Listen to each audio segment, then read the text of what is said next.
ಮೀಶೋ ಇಂದ ಒಂದು amazing product ನ ತರಿಸ್ಕೊಂಡಿದ್ದೀನಿ. ಇದು ಬಂದ್ಬಿಟ್ಟು ಎಲ್ಲಾ ನ್ಯೂ ಬಾರ್ನ್ ಬೇಬೀಸ್ಗೂ ಯೂಸ್ ಆಗುವಂತ ಒಂದು ಪ್ರಾಡಕ್ಟ್. ಸೊ ಅದು ಹೇಗಿದೆ ಅಂತ ನೋಡೋಣ ಬನ್ನಿ. ಅನ್ರಾಪ್ ಮಾಡಿ ನೋಡೋಣ ಹೇಗಿದೆ ಅಂತ. ಎಷ್ಟು ಸಾಫ್ಟ್ ಇದೆ ಆ್ಯಂಡ್ ಆಲ್ಸೋ ಎಷ್ಟು ಸ್ಕ್ರೀನ್ ಫ್ರೆಂಡ್ಲಿ ಆಗಿದೆ. ಸೊ ಇದು ಚಿಕ್ಕ ಮಗುವಿಗೆ ಚಳಿಯಿಂದ ಬೆಚ್ಚಗೆ ಇರಿಸೋಕೆ ಈ ಹೂಡೆಡ್ ಬೇಬಿ ಬ್ಲ್ಯಾಂಕೆಟ್ ತುಂಬ ಚೆನ್ನಾಗಿದೆ.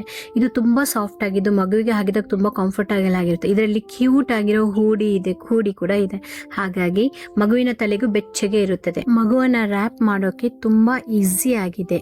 ಅಂಡ್ ಆಲ್ಸೋ ಇದು ನಿಮ್ ಬ್ಯಾಗ್ ಅಲ್ಲಿ ಕೂಡ ಕಂಫರ್ಟಬಲ್ ಆಗಿ ಫಿಟ್ ಆಗಿದೆ. ಇದು ಸಾಫ್ಟ್ ಆಗಿದ್ರಿಂದ ನಿಮ್ಗೆ ಪಾಪುಗೆ ಯಾವುದೇ ತರ ಕಿರಿಕಿರಿ ಇರಲ್ಲ, ತುಂಬಾ ಆರಾಮಾಗಿ ಫೀಲ್ ಆಗುತ್ತೆ. ನನಗಂತೂ ಇದ್ರ ಸಾಫ್ಟ್ನೆಸ್ ಅಂಡ್ ಲುಕ್ ತುಂಬಾ ಇಷ್ಟ ಆಗಿದೆ. ಅಂಡ್ ಈ ಕೋಲ್ಡ್ ವೆದರ್ ಗೆ ಇದು ತುಂಬಾ ಯೂಸ್ಫುಲ್ ಪ್ರಾಡಕ್ಟ್ ಅಂತ ನಾನು ಹೇಳ್ತೇನೆ. ಸೊ ನಿಮ್ ಬೇಬಿಗೂ ಇದೇ ತರ ಒಂದು ಬೇಬಿ ರ್ಯಾಪರ್ ಹೂಡಿ ಬೇಕಂದ್ರೆ ಲಿಂಕ್ ಅಂತ ಕಮೆಂಟ್ ಮಾಡಿ. ಅಂಡ್ ಇನ್ನೊಂದು amazing and useful budget friendly product ನ ಮೀಶೋ ಇಂದ ತರಿಸಿದ್ದೀನಿ. ಆ ರಿವ್ಯೂ ವಿಡಿಯೋಗೋಸ್ಕರ ಸ್ಟೇ ಟ್ಯೂನ್ಡ್.